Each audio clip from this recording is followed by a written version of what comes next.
Hi, I'm Wayne Pacelli, and this is A Humane Nation.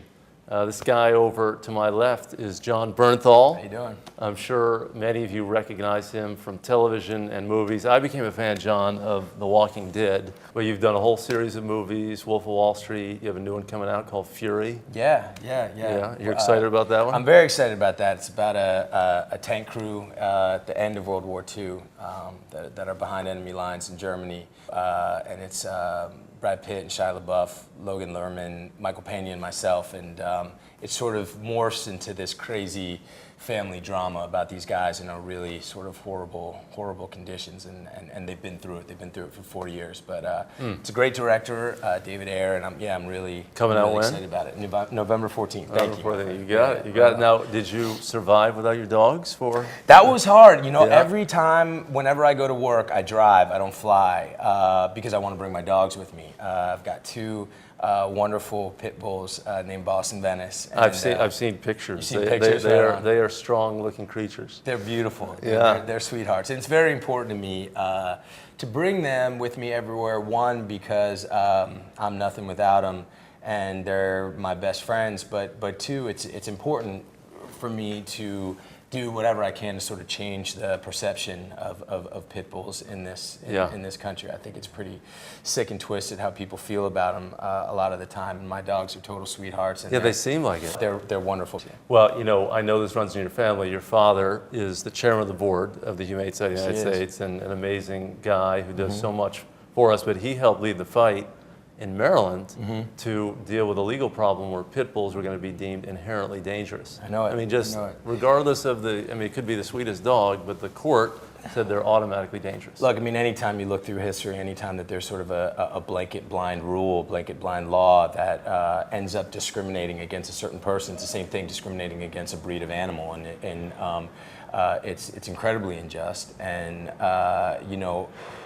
people who have had a pit bull be a part of their family, it's their family dog, they could have had him for years, all of a sudden can't keep him anymore, and it just leads to the number of strays. It leads to the number of dogs out there that are getting taken into fighting kennels. And when I was a kid, it was Doberman Pinschers who were viewed as the toughest dog, and there was a Rottweiler. So I've seen it. It's just cyclical. And, I mean, it's all sort of whatever.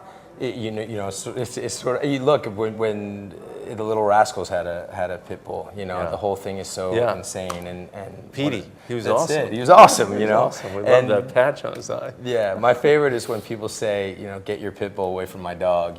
They're just just dogs. Well, your two dogs are great, and we appreciate not only your advocating against the prejudice against pit bulls, but you've also helped us with rewards for animal cruelty and animal fighting. I mean, they do victimize these pit bull type dogs. Absolutely. So much in these fights. Absolutely, and I mean, I think the more information they can get out there, I think people really understand the real horror of the situation. I think the better. And it's the people. You know what I mean? It's the people. Humans.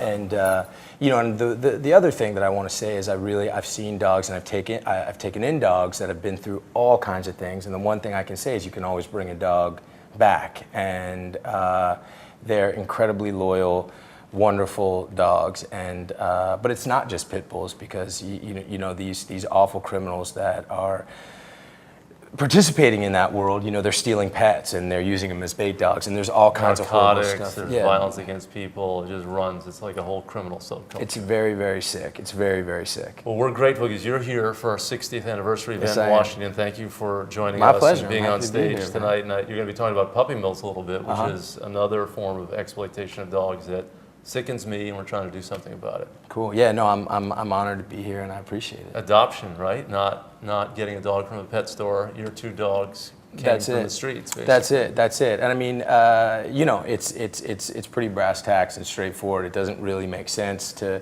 go another way. And I think there's just so much. I think that if people, again, it's all about information. If people could understand sort of the environment that these dogs are being brought up in, I think that I think people would stay away from those. Or kinds of removed. dogs. They don't know, right? They go to a pet store, they see a cute dog, and they They're have just no there. idea what the backstory is. What that dog's been through to get Yeah, there. right. Yeah, yeah, and the people that are profiting off of those dogs, and it's bad. And your own experience with these 2 dogs shows that they can be fabulous, wonderful animals. Yeah, I mean, and look, I think a dog that's a dog will, the wonderful things about dogs is they don't get in bad moods and they love you no matter what, and they stay with you and by your side, and there's so many out there that are just looking for Does your father get in bad moods? My never ever. No? Never ever. He is I like do push him. I'm sure you push him because you're known as a little bit of a bad boy. Am I in known that Hollywood, way? right? A Yeah. Oh little bit, boy. right? No, man. I'm Just a a sweetheart. No, my dad is never. My dad is like,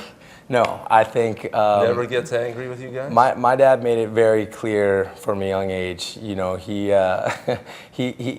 likes people all right, but he loves dogs. Yeah. And I mean, to a insane level. I mean, driving down the street, he sees a dog on the side of the road. It doesn't matter if you're in a rush. He'll pull over. He's like, I got to say hello to that dog. Yeah, I got my dog in my office. He got right on the floor. Oh My yeah, dog yeah, Louis, yeah, right yeah. down there. Absolutely, absolutely. That's him. Well, listen, the Bernthals are a fabulous asset for the Humane Society of the United States. Thank you. You and your dad and your mom and your brothers were so grateful. Thank you for brother. everything. I appreciate Sure it. appreciate Thank you. it. Thank you so much. Jon Bernthal, this is a Humane Nation. Thank you.